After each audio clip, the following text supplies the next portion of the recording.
Welcome back to RPG Rookies, where we cover Dungeons & Dragons, tabletop role-playing games, dungeon crawlers, and all things fantasy. Today we're continuing our series, How I Solo RPG, and in particular our series on the Fabled Lands. This is the third video so far in this series. We've shown an introduction to the rules, the system. We created our first and only character, which is the character Allegor, the priest, who is a first-ranked priest, and based on his profession, he has some predetermined stats or abilities that we've penciled in here. We've also gone through the introductory part of the story. So this adventure takes place in the Fabled Lands, and in particular, we are in the region of Sokara, and there's a map here of the land here. And in the early part of our adventure, our character, Allegor, is in a ship.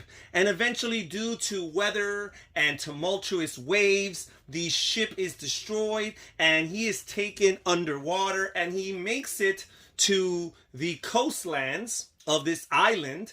And there he encounters this mystic or potential madman who Allegor decides to follow to this stone structure, which the mystic describes as the gates of the world, which will take him or teleport anybody who enters there to some other location, although the mystic does not know where it's going to go. Now, the mystic also mentioned that the stars foretold of the coming of our character Allegor, so he's some type of prophetic figure, or again, perhaps he's a madman and he doesn't know what he's talking about. Now, where we last left off, we were making the decision, and here you got a picture of this structure here, the gates of the world. We were making our decision as to what gate we would enter in and where we would choose to go. And we decided that we would go through the Yellow Port Arch. And that's going to tell us to turn, or the book is telling us, to turn to page 8. And that is where our adventure will continue.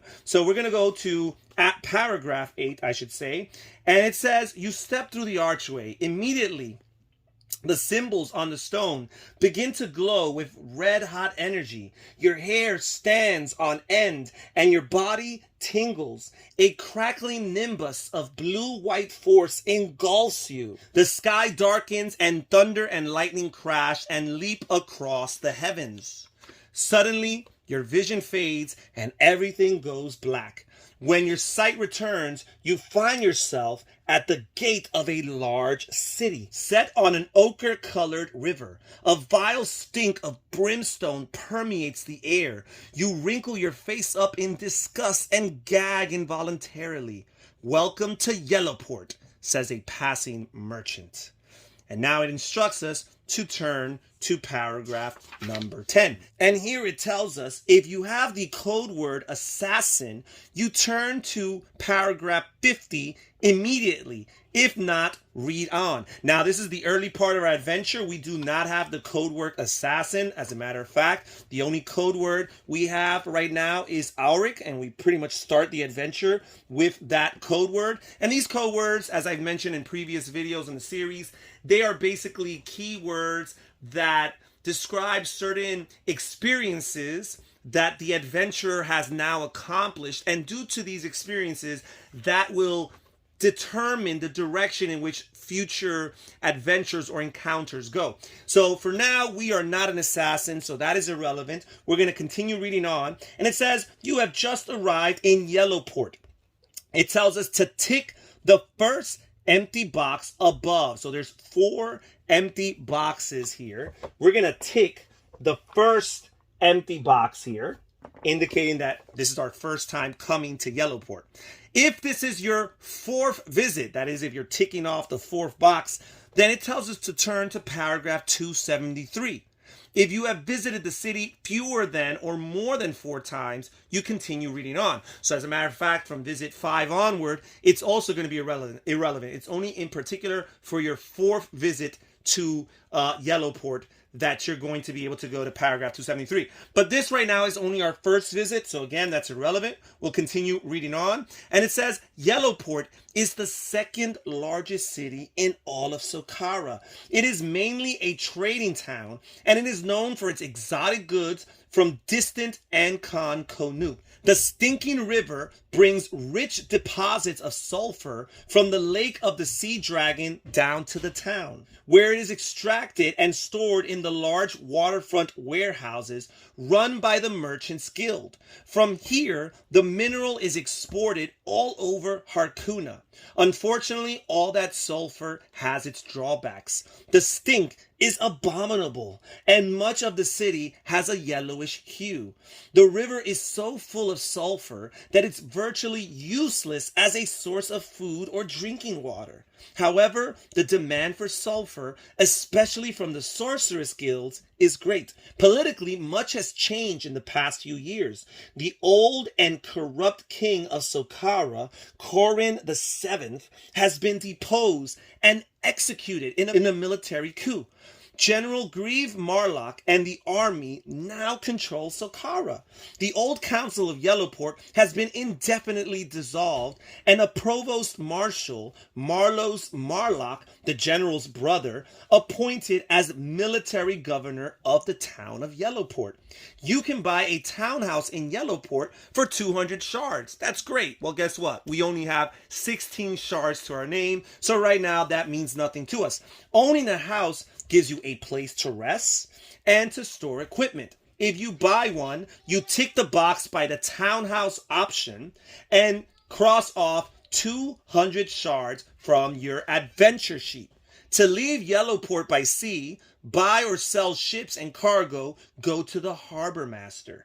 If you have the code word artifact and the book of the 7 sages, which is a particular possession, then you can turn to 40. And we have neither the artifact nor the book of the 7 sages. We're just beginning our adventure. Otherwise, choose from the following options. So these are our options. We can choose, and here is a tons of options right here, more than usual. Usually you only have a few options to pick from. But here, we could either seek an audience with the provost marshal, we can visit the market, we can visit the harbor master, we can go to the Merchants Guild, we can explore the city by day, we can explore the city by night, we can visit our townhouse, if we had one, but we do not have one. We can visit the Gold Dust Tavern. We can visit the Temple of Maka, or the Temple of Elnir, or the Temple of Alvir and Valmir, or the Temple of Tirnay. We could also choose to travel northeast towards the city of Venefax, or we could follow the stinking river north, or we could strike out northwest across the country. Before I decide to move on from the city of Yellowport, I want to see some of the things that it has to offer. So I think I'm going to go to the market and see if there's anything that I can afford with 16 shards. I already see that a townhouse is too expensive for my character, Allegor, but maybe if I go to paragraph 30 and visit the market, I will get an idea of how the economy works here. So it tells us the market is large and busy. At the corners of the Brimstone Plaza, gigantic braziers burn sweet-smelling insects in an attempt to overpower the rotten egg smell that permeates the whole city. There are many stalls and goods to choose from. You may buy any of the items listed as long as you have the money and the space to carry it. You may also sell any items you own that are listed below for the price stated. If you do, don't forget to cross them off your adventure sheet. Items with no purchase price listed are not available locally. So you do see a list of several items. Some of them are not sold. However, you can choose to sell them if you happen to have them in order to make money. So let's see. We have some leather armor, which would cost 50 shards, and it's actually the cheapest armor here. We have ring mail, chain mail, and all these other stronger armors that would increase our defenses. Now, by the way, you can own multiple armors. However, when in the middle of combat, only the highest defense modifier of your armor is applicable. You can only wear one armor at a time, so keep that in mind. So we cannot afford any of the armor here. The weapons are also outside of our budget. We have some weapons without combat bonus 50 shards, a combat bonus of +1, 250 shards. Okay, so there's that. We have magical equipment, also 500 shards. So everything here is expensive. The cheapest thing we see are 50 shards or higher. We have some additional useful items like a holy symbol, a compass, a rope, a lantern. But again, none of these are things that we can afford. So one trader is offering a treasure map for sale at 200 shards. Now that would be great because I'm sure, or at least you would imagine, that if the merchant or the trader is authentic, that treasure map would lead to greater riches than the 200 shards that it costs. Then again, the trader could be a crook. He will also buy an old treasure map for 150 shards. Interesting. If you buy the map, note this paragraph number for reference and turn to page 200. If you wish to buy cargo for a ship, you need to visit the warehouse at the harbor master. When you're ready to return to the city center, turn to 10. So we came to the market, we kind of did some window shopping, and nothing is of something we could afford. So we're just going to go back to town, go back to number 10. We do not necessarily need to read this all over again. We're simply going to interact here with the city center here. And we visited the market. That didn't go very well. So I'm thinking we might want to see, we are a priest. That is our profession. Perhaps we want to explore the religion in this land. So we're going to visit one of these temples. I think I'm going to visit the Temple of Elnir. And it tells us to turn to paragraph 316. And let's see what that has available for us. So 316. So here it tells us that the Temple of Elnir is an imposing edifice of gray stone, inlaid with yellow marbling. Elnir is the god of the sky and of kingship. He is the ruler of all of the gods. So we chose the right temple to go to. Sounds like this Elnir guy is the most powerful of them all. His dreams are the clouds before a storm, says a passing priest. Now, it gives us some options here. We could choose to become an initiate of Elnir. We could choose to renounce his worship, but in order to do that, you already have to be an initiate, which we are not. We could choose to seek a blessing, or we could just leave the temple. I'm going to see what it takes to become an initiate of Elnir. Let's turn to paragraph 291. Sometimes it helps to have the favor of the gods when you are embarking in such adventures. So it tells us here that becoming an initiate of Elnir gives you the benefit of paying less for blessings and other services the temple can offer. It costs 60 shards to become an initiate. Well, guess what? We only have 16 shards, so that's not going to be possible.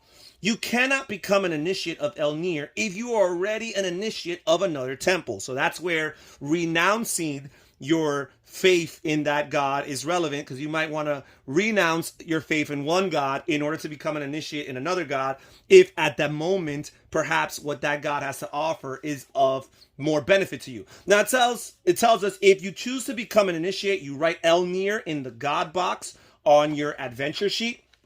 So we have an adventure sheet here, and it tells us the god that you particularly serve. And in this case, it starts the game with it blank. And that's not going to happen. We do not have 60 shards to spend, but it's something to keep in mind. Yet another thing that we might want to earn money for besides the items that I mentioned at the market earlier. So we are done. We're going to just go back to paragraph 316 here in the temple. I'm not even going to choose to ask for a blessing, because if being an initiate is what makes the blessings cheaper, then obviously they're going to be too expensive for me right now. So instead, I'm going to choose to leave the temple, and I'm going to go back to the market here.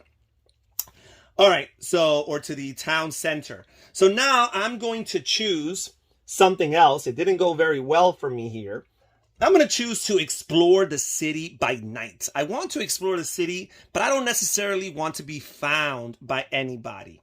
We have this new regime of people, and they might not take kindly to a stranger from a faraway land, such as my character, Allegor. So I'm going to choose to explore the city by night. We'll turn to paragraph 442. Okay. And it says, you set out to explore the city of Yellowport at night. unwholesome though it is with its reeking air and dusty ochre streets. So now it gives us some options. We could head for the rough part of town, not sure how smart that would be. We could go to the wealthy area, or we could explore the merchants' storehouses. I'm actually going to choose to go to the wealthy area here. Want to keep it safe for now. The rough part of town sounds like a little bit of a risk for my priest character. He's not really a fighter per se. So here we go. And in paragraph 178, it tells us that a pale woman in black leather brushes past you in the street, casting you an enigmatic look. You're going to make a thievery roll at a difficulty of 10. So depending on whether or not we succeed at this thievery roll will determine what page we choose to do. So apparently, even though we're a priest, it's not beyond our morals to potentially try or attempt to steal from a person. Now, our thievery score is only a 2. So that means that whatever we roll, we're going to have to modify it by 2. We can modify it by 2. So we're going to roll 2 dice, and we need to roll higher than the difficulty level. And the difficulty here is a 10. That means we're going to need an 11, which with my modifier of 2 means I'm going to need to roll at least a natural 9. So let's see what we roll here. And I rolled exactly that, a 9, a 5, and a 4, plus my thievery my thievery stat of 2 is going to make it an 11, which means I will successfully pass this challenge. And therefore, instead of going to the failed option, I'm going to go to the successful option, which is paragraph 635. And let's see what that has in store for me. And it says, if the box above is empty, put a tick in it now and turn to number 80. If it is already ticked, turn to page 470. So this box is empty because this is the first time I'm going here. And I will put a tick in it. In a future occurrence, if I ever come back to this paragraph, instead of reading number 80, I'll read number 470. But right now, I'm going to turn to paragraph number 80. And it tells us, you grab the woman's wrists a split second before she can cut the strings of your money pouch. You drag her around to face you. So apparently the woman was the one who was trying to steal from you. You drag her around to face you, but she meets your outraged scowl with a swashbuckling grin. You've got good reflexes, she says. Most of the street scum around here are too drink-sodden or dim-witted to notice the loss of a few shards. You want to earn some real money? So here we have some options. I'm not sure if I want to trust this thief here. What's the chance that she's actually going to have something useful for me? Oh, man. And I'm a priest at heart. Do I want to join or align myself with a thief? I was lucky enough to succeed at that previous skill check with my low thieving stat. So I think I'm going to choose to refuse and leave. I'm going to go back to the city center. And so far, nothing has really worked for me. Before I leave, I think I'm going to give one more thing a shot. And after that, if there's nothing of value for my next choice, I think I'm going to choose to leave Yellowport and either go to Venefax or maybe explore the Northwest country. But for now, I think the night has passed. I wake up after a good night's sleep, feeling good about myself because I resisted the temptation offered by that lady and probably avoided some real bad situations. So I'm going to choose to actually explore now the city by day. Right? I'm a priest after all. What do I have to hide? So let's go to paragraph 302. We're going to explore the city by day. And it tells us that we could explore the port quarter, the harbor area, or the area around the palace. Very interesting. As a priest, I am used to doing lots of work with the poor. So I think I'm going to choose to visit the poor quarter. And I'm going to go to paragraph number 93. Here in paragraph 93, it says, if you have the code word Azure, turn to 359 immediately. I do not. Again, I only have one code word as of now, the Auric code word, and that's all. It tells us here, if not, read on. A mad beggar covered in sores and grime accosts you in the streets. O noble one, aid me for the love of the gods, he rants, frothing at the mouth and gesticulating wildly. I need some coins to eat, food to spend, and blessings to wear.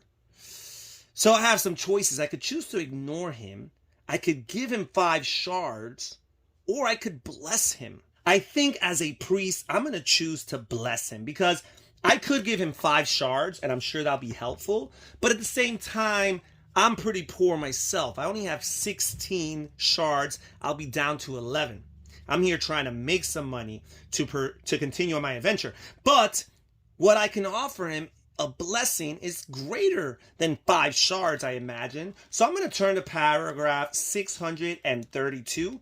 I am a holy man after all, and this is what makes sense for my character. So here in paragraph 632, I'm going to choose to make a sanctity roll at a difficulty of 12. And that's pretty high, but the good news is that sanctity is my highest stat, my highest ability score. Yeah, I have a score of 6. So I have to roll higher than 12, which makes it a 13. So I got to roll a natural 7 at least in order to successfully bless this poor beggar man. And I rolled an 11, so I'm off to a good start as far as rolls go. And I will successfully be able to accomplish this. Now let's see what happens. This tells me that if I roll a successful roll for my sanctity roll, then I'm going to turn to paragraph 392. So here we go, 392. And it says, you pass your hands over the mad beggar, mumbling a prayer to the gods. The beggar cries out, a cloud has been lifted from my mind. The curse is dispelled. I remember all. His name, he tells you, is Akradai, the Azuri prince of the horde of the thundering skies, nomads of the steppes. I was cursed with madness by Shazir of the Ruby Citadel, but now you have cured me, he says. I am forever in your debt.